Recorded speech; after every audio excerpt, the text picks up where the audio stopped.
En Floride, la baie de Tampa sous la menace d'un désastre écologique. Le réservoir d'eau usée d'une ancienne usine de phosphate menace de rompre. Fermé depuis 20 ans, le site de Piney Point produisait ce composé servant à la fabrication d'engrais.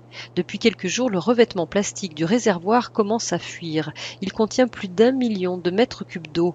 Une rupture complète entraînerait en moins d'une heure un mur d'eau de 6 mètres de haut selon les projections. Les autorités n'ont pas réussi à colmater la fuite. Depuis la semaine dernière, des opérations de pompage sont en cours pour tenter de réduire la pression. Mais le gouverneur de Floride se prépare au pire. Ce que nous essayons de faire, c'est d'empêcher et de préparer une réponse, si besoin, à une inondation catastrophique. 300 maisons ont reçu l'ordre d'évacuer et les riverains sont inquiets à la fois pour leur environnement et certains pour leur activité économique, comme Rod Griffon. Les instructions pour savoir qui doit évacuer n'ont pas été précises, dit-il. On a du mal à comprendre.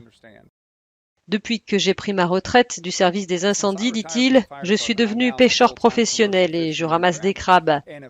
Si toute cette eau fuit dans la baie, cela serait catastrophique pour l'ensemble de notre secteur et ça pourrait nous mettre sur la paille. Selon les autorités, cette eau n'est pas radioactive, mais elle contient du phosphore, de l'azote et des nutriments qui font craindre une prolifération d'algues rouges. Par ailleurs, des stocks de résidus issus de la production d'engrais appelés phosphogypse menacent d'être entraînés en cas d'inondation et de contaminer gravement l'écosystème.